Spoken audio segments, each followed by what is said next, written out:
Well, the Dolphins are contemplating their own future against the salary cap in 2024. Teams across the rest of the league are beginning their own process of getting cap compliant and saving cap space. Are any of those players on the bubble across the league potential fits for the Dolphins? It looked here today on Locked On Dolphins. You are Locked On Dolphins, your daily Miami Dolphins podcast, part of the Locked On Podcast Network, your team every day. All right, Miami, welcome to another episode of Locked On Dolphins. It's your team every day here on the Locked On Network. I'm your host, Kyle Krabs, a lifelong Miami Dolphins fan, host of Locked On Dolphins, co-host of Locked On NFL Scouting. You can find our shows on YouTube or wherever you listen to your favorite podcasts. Tip of the cap to our everydayers, because it is your team every day. We don't just say it, we live it here on the Locked On Network. Today's episode of Locked On Dolphins is brought to you by FanDuel. Make every moment more. Right now, new customers get $150 in bonus bets with any winning $5 bet. It's $150 if your bet wins. Visit FanDuel.com/lockedon to get started. It is Monday, February 19th. The league franchise tag window opens tomorrow. It'll be an interesting kind of subplot for Miami. They have a couple candidates, be it Christian Wilkins, be it Robert Hunt, be it Connor Williams. I think I'd be surprised with that one, but there's three kind of big names that are expiring contracts for the Dolphins that they may choose to exercise that as either a leverage point to ensure they're able to get a contract extension done, retain that player's services on a one-year deal, or otherwise utilize that contractual obligation to get compensation from another team for acquiring the services of one of those three players. So really interesting window upcoming, and we're kind of off and running here. We're about a week away from the start of the NFL Combine. So there's a lot of stuff coming down the pipe. We saw the first glimpses of this over the weekend. The Chicago Bears cutting both free safety Eddie Jackson and interior offensive lineman Cody Whitehair, two longtime contributors to that franchise, and saving over like $20 million in cap space is what the Bears were able to save by cutting those two players.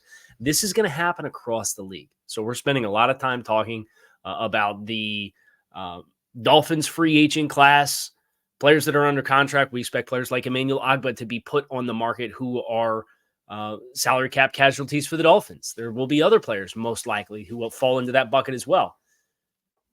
Are there any players that are on the chopping block that might be fits for the Dolphins? I think you have to be mindful. And the nice thing about players that are cut prematurely is they can sign at any time, and they also do not count against the compensation pick formula. So that's the appeal of signing a player like a Cody Whitehair and Eddie Jackson. I watched Cody Whitehair's tape over the weekend, and we'll talk about him a little bit when we get to the trenches. But Spot Track put out an article from Michael Gannetti, and it was published today. And it is the 2024 All Bubble Team. And it's committed to players who are currently under contract but might be cap casualties for their respective teams. And are any of those players fits for the Dolphins is my slant that I'm going to put on the all-bubble team. So we'll start with skill players. I'm going to read the names that he has included at running back, wide receiver, and tight end. And there's one that really pops to me. And believe it or not, it's not Nick Chubb, who's on this list as a potential casualty. He's obviously coming off a season-ending injury early in the year last year. Miles Sanders, Nyheim Hines, and Jeff Wilson, a Miami Dolphin. At the running back position are veteran bubbles. Mike Williams from the LA Chargers, Brandon Ayuk, who's a potential trade candidate, Tim Patrick and Marquez Valdez-Scantling. Patrick with the Broncos, season-ending injuries the last two seasons. Valdez-Scantling with the Chiefs. And then at tight end, CJ Uzomah, Jonnu Smith with the Falcons, Uzoma's with the Jets, Logan Thomas with the Commanders. And the name that really pops to me is Will Dissly from the Seattle Seahawks. John Schneider from Seattle has got one heck of a good taste in tight ends as far as I'm concerned, because I'm a huge fan of Noah Fant, who's on the free agent market, is a really good fit and potential upgrade for the Dolphins in their passing game at the tight end position. But if Will Dissly's going to shake free, and you want to help improve the run game with inline blocking, all the same reasons that I loved Darnell Washington last year coming out of the University of Georgia in the draft process before the Dolphins passed up on him. He ultimately goes to Pittsburgh, plays about 500 snaps this year, was really good in pass protection, pretty good in run blocking, didn't really get a lot of volume in the passing game, but was the big-bodied physical presence that he was billed to be for Pittsburgh in year one. Obviously, Pat Freiermuth dealt with some injuries, so I get a little bit more runtime in that regard.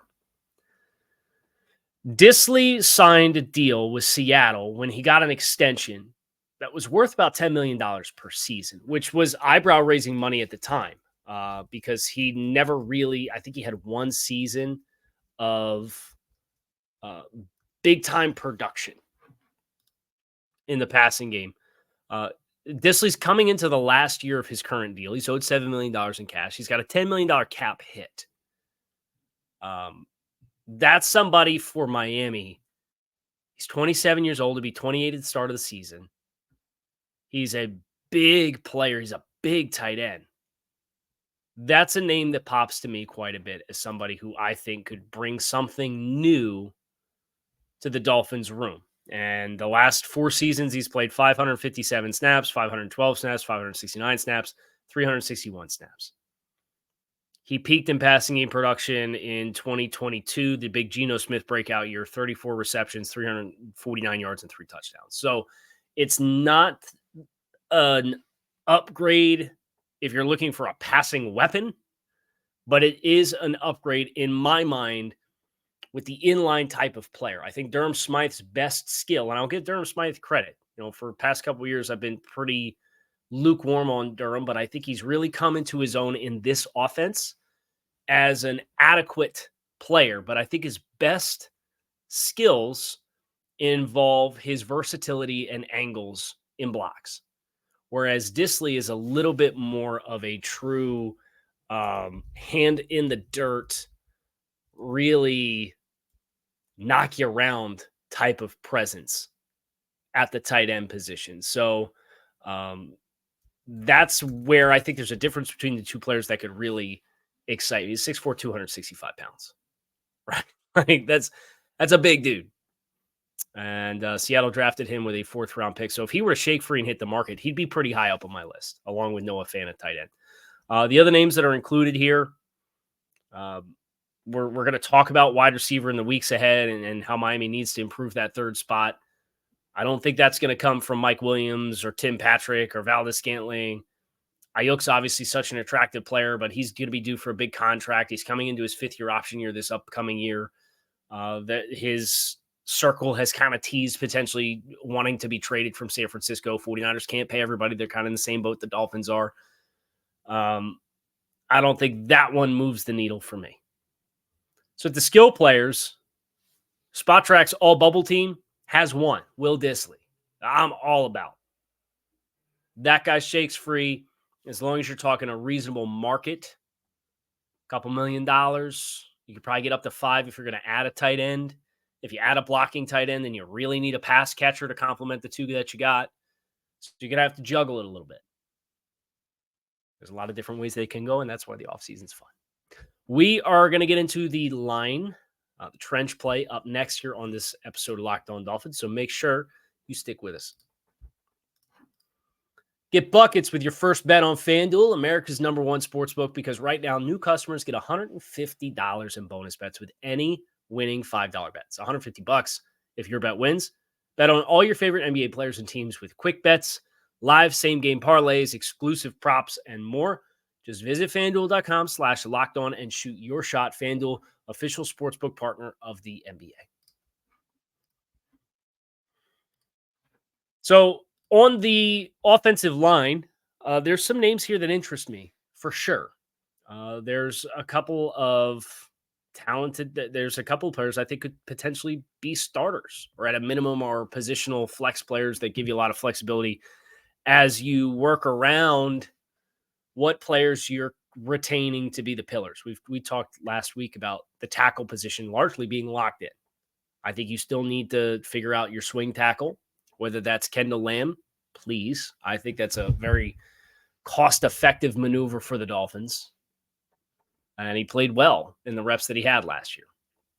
The other names on the block, and some of these are going to be relevant for the Dolphins, but for where these players are going to otherwise go. David Bakhtiari is a perfect example. So Bakhtiari signed a 5-year, $107 million contract. He's played in 14 games the last 3 seasons.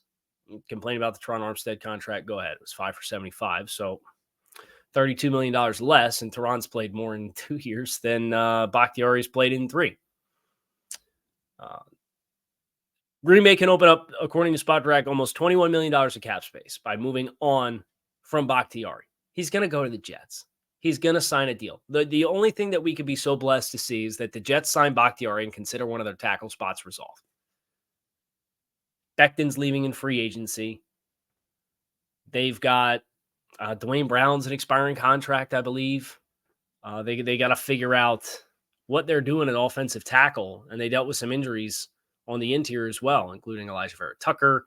But with Rodgers and the pipeline and what they paid Allen Lazard, and they bring Randall Cobb in, it's Rodgers really just bringing all his buddies into the fray, right? Bakhtiari's probably going to be a Jet. So it's relevant to Miami. I would not be interested in signing Bakhtiari, but the other 2 names that are included here, including one that's already hit the market, is of interest to me. Joseph Noteboom with the Rams, obviously some parallels for the offensive scheme. And then Chukwuma Okorafor for the Pittsburgh Steelers has been a starter at right tackle. I think he's a quality depth option. If he doesn't have a market to be a starter, I think he's a really attractive player for the Dolphins to maybe consider if they don't end up getting Kendall Lamb back, or if Kendall Lamb, because of how good his play was this year, prices himself out of Miami. I think Joseph Noteboom, there's guard tackle flexibility there. The Dolphins love their positional flex. We know that, right?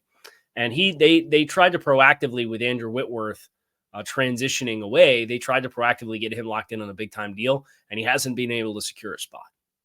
So I think there's maybe some performance questions there, but the appeal is with the positional flex. At guard, Laken Tomlinson with the Jets, Austin Corbett with the Panthers, and Ryan Bates with the Buffalo Bills.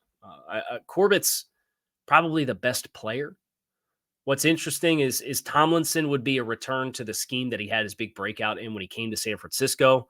There's obviously an existing history there, but he's 32 years old. He signed a $13+ million per year contract. If he were to shake free, what is his expectations? I don't have a good answer. I certainly think it's an interesting name. And one of the things that we're going to do this week is we're going to go over both center and guard, and we're going to talk about what are your tiers of backup plans. And we'll see if Tomlinson ends up being cut loose by the Jets. If he is, then add that to the list of needs that the Jets have to figure out on the offensive line. You think the Dolphins are in bad shape there. Jeez Louise. At center, it's Corey Linsley and Mason Cole. Linsley's had a heart condition during the season. Seems like he's going to retire as a result of that, so that's super unfortunate because he's a really, really good player. But obviously your health comes first. And then Mason Cole from Pittsburgh is somebody who, if you were to peg him as a starter, which Pittsburgh has, I think you're going to see the results that Pittsburgh has, which is you're going to be left wanting for a little bit more. So on the offensive line, Noteboom kind of has my eye. Potentially Tomlinson is a scheme fit, but the price is the big deal. They're the big question. And I don't have a good gauge on what his market would be because of what his market was when he signed the contract with the Jets. And he's been available. It's been one of the best things about him. On the defensive line, Devon Godchaux, familiar name, with the New England Patriots. Harrison Phillips with the Minnesota Vikings. DJ Jones with the Denver Broncos. And Brian Moan with the Seattle Seahawks. And then at edge, Joey Bosa, Khalil Mack, a couple of Chargers, Tyus Bowser with the Ravens, Emmanuel Ogbah with the Dolphins. Lots of interesting names here. I think Brian Moan is somebody who has my interest, another Seattle Seahawk, as a interior defensive lineman with some good mass. He's 6'3", 345 pounds. If he were to shake free, I know your expectation, again, for a nose tackle is 40-45% of the snaps. He's been a rotational guy in Seattle for his first 4 seasons, and he's been about a 30-35% snap player. So Is he the cure-all to your needs on the interior defensive line? No. But if he's available, you have my attention. I think that adds another compelling name into what is an interesting free agent crop, but the intrigue with it is at the top with the guys like Chris Jones and Christian Wilkins. DJ Jones and Harrison Phillips were two names that ahead of the trade deadline this year, we discussed at great lengths on this show as, hey, these teams look like they're not contending this year. If they're going to be sellers at the deadline, I'd kick the tires on both guys. Well, now you can maybe have your cake and eat it too, where you didn't need the extra player on the defensive line last season, or at least on the interior, because Wilkins and Sealer took all the snaps. It's the one area the Dolphins really didn't get hurt this season other than quarterback. But you're going to need some reinforcements there. Wilkins probably not going to be back. At least it doesn't sound super encouraging. DJ Jones, I think, would be a great fit. I think he could be an impactful player. Whereas Harrison Phillips, I think, is maybe a little bit more of a modest ceiling, but he's a big body type. You try to foil it with the Baltimore front. They're both kind of nose tackle-ish type players. So you would still need another B-gap defender.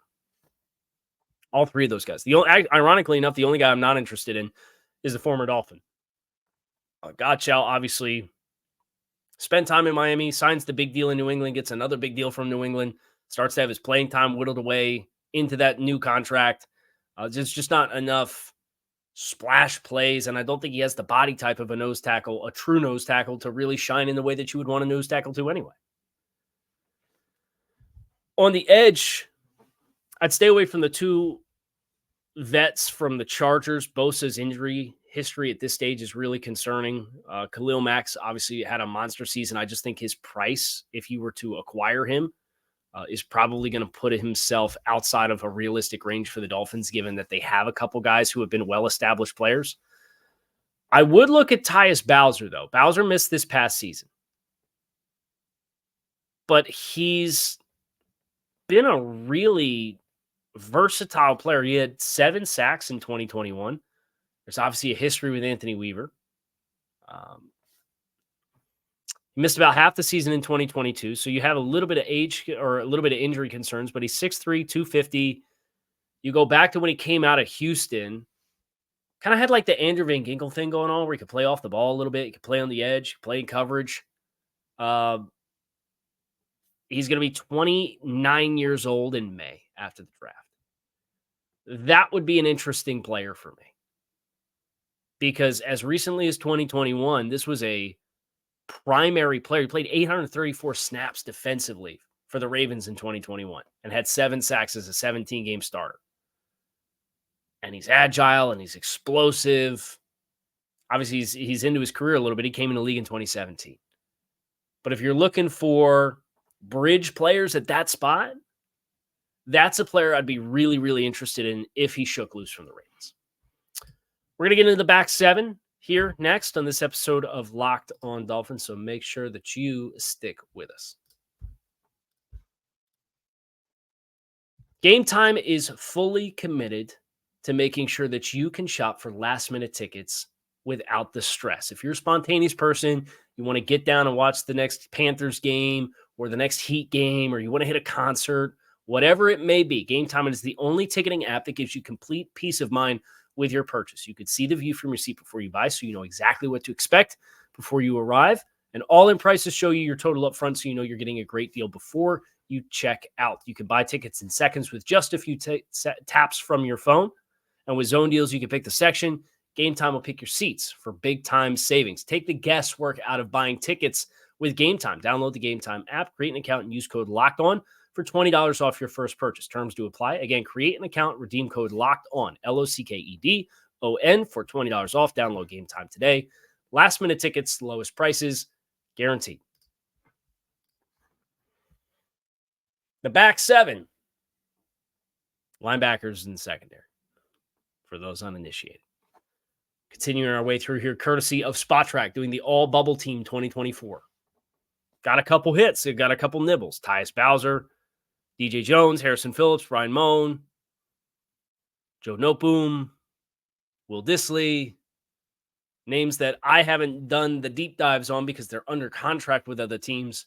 But if you're telling me these guys are looking for new contracts and new homes, yes, please. Let's get that influx. And look, the way that the Dolphins free agency strategy is probably going to run, they're going to have to get to 51 players first and foremost. They're going to start to align and get themselves cap compliant, do contract extensions and contract restructures and cut players of their own. They'll do all that before the middle of March. We're less than a month away from the start of the league calendar year. I would expect a lot of the contracts that are signing in Miami in free agency are 1-year deals because they have kind of established these are the pillars on each side of the ball that are our hallmark players. How do we properly sprinkle around those players, maintain flexibility, and maintain the ability to go year by year while we work with these big contracts as we phase in new contracts that are big contracts with players that are on rookie contracts and phase out the old-time big contracts like Xavier Howard, who's listed as the top name at cornerback on SpotTrack's all-bubble team for 2024. Here's the blurb. Howard agreed to a restructured contract back in April of 2022, earning $37.5 million over the past 2 seasons in Miami. An early trade release only frees up $2.8 million in cap space. We did this last week, so you knew that already. But a post-June 1st designation can open up $18.5 million on June 2nd. Can the Dolphins afford to keep his $25.9 million hit on the books that long?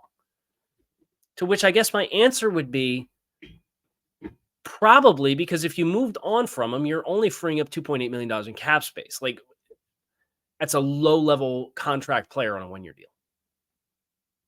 Now, you get that plus a pick. If you were to trade Xavier Howard, I think it does make it interesting. I think it makes it an interesting conversation. What can largely be assumed is that Howard will not be with the team this year. The other names at cornerback are of no interest to me at all. J.C. Jackson,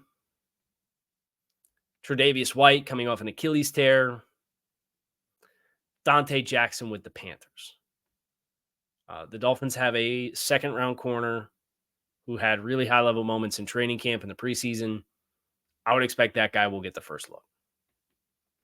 I also expect moving Jalen Ramsey around a little bit more will provide some added impact in the secondary that maybe you didn't have this past year as is. Not in love with the safety spot either, but there's a player at linebacker that pops me a little bit. The safety names that were included were Jamal Adams, no thank you. Budda Baker, going to get a big contract even if he's cut. Kevin Byard probably would get a big contract even if he was cut. Tracy Walker from Detroit, maybe, but not really a needle-moving player relative to the other players the Dolphins have had in the safety room anyway. Linebackers where it's at.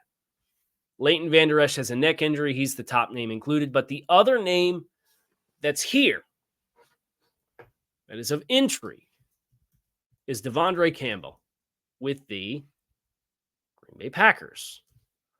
And Devondre Campbell, the Green Bay Packers, was one of the starting linebackers for defensive coordinator Joe Barry, who is now the Dolphins linebackers coach.